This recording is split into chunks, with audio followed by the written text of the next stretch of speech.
Olunaku lw'eggulu akabenje kano we kagwiriddewo ng'abantu 11 be baabadde bakakasiddwa okubanga baafiiridde mu muliro ogwakutte ng'ekimotoka ky'amafuta kigudde ekigoogwa ku luguudo oludda e Bombo.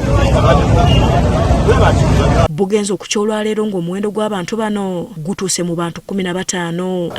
Abantu 15 be bafudde mu njege eyagudde jjo. Naye eno muwendo banamba yinza okwongerako kubanga tukyalina abantu abali mu ICU. Ate abalala 24 bali mu malwaliro ag'enjawulo bajjanjabibwa. Kiruddu abantu 15 bakyali mu ICU, 9 bali mu normal ward. Kati ab'enganda z'abagenzi bakedde kuggwanika emulago okunona emirambo gyabwe. Madina Namato omutuuze w'ekigoogwa nga naye abadde anoonya emirambo gy'abaana be ababiri abafiiridde mu njege eno. Omwana omuwala mulenzi nadde mutumye omwana omuwala ye yabadde alina waali yali yazaala yabadde alina omwana kati ng'anoonya ono yabadde n'omwana bbaawe oza mukudduka we yapadde ng'anoonya omwana yabadde alina omwana neguyidde muliro ate ye omuto yali teyasomye nga mulwadde nga namutumye yafulumye wati mu bukungu omulimu gye yagusinga.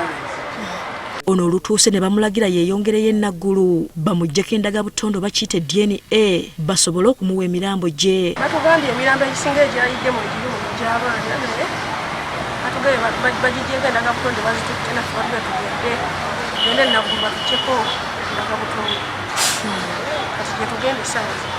Ono si ye yekka gwe twogeddeko naye bangi batutegeezeza nga bwe bammiddwa emirambo gyabwe nga tebannakeberebwa ndagabutonde. Ku bantu abayidde omuliro ekigoogwa nitufunyamu omwana waffe kale essaawa twali tuze wano emulago kunoonya mayiti. Nonyezaako omuvubuka mutabani waffe gwe bayita Mwonge Joseph yayidde omuliro mu njego eyagudde ekigoogwa naye tumunoonyeza buli ddwaliro akyabuze kati tuze tulabe ku baana abaasiiridde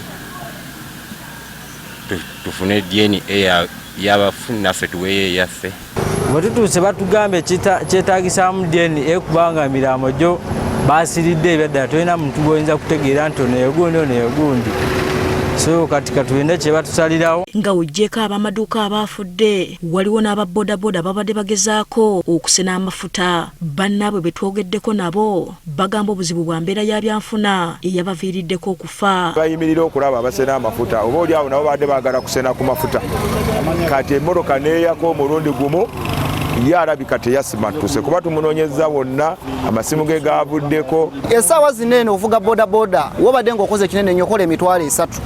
Kati sigenda kusanga mmotoka y'amafuta yo nga yagudde kiŋŋaana enziruke ngende nkole ki nfune amafuta ago. Kati ensonga yonna yavudde ku bwavu bwe batatikawo buli musolo buli kintu kyonna boda tekyaliko ssente. Baana baavu obwavu bungi mu nsi tayinza laba mmotoka y'amafuta kugwa egudde gayiika natasenaako kadomola kanaatunda ajjemu ekyokulya. Sente zesibidde mawoofiisi bakwata bali banguzi bamala ne babata babba mabati bamala ne bagata. Abalala baagala gavumenti ebayambe ku luguudo olwo nga babateeramu humps kuba guno si gwe mulundi ogusoose ng'emmotoka z'amafuta zigwa mu kifo kino. Oluli highway mu kubeera highway senta eziri ku luguudo olwo baziwa enguudo nfunda. Okubeera enguudo enfunda ne balateekamu yadde ka hampu. Ekkubo lyali lyetaagisa ampusi zibayita ampusi zebayigamba buno ampusi nnene. Ampusi baziteeka watu wowateetaagisa ate nga watu walina obuvunaanyizibwa tebateekayo ampusi. Omwogezi wa poliisi mu Kampala n'Emirirwano Patrick Onyanga agamba tebagenda kuwa muntu yenna mulambo gwe nga tasoose keberebwa ndagabutonde okukakasa nti gwe batutte ye muntu waabwe omutuufu.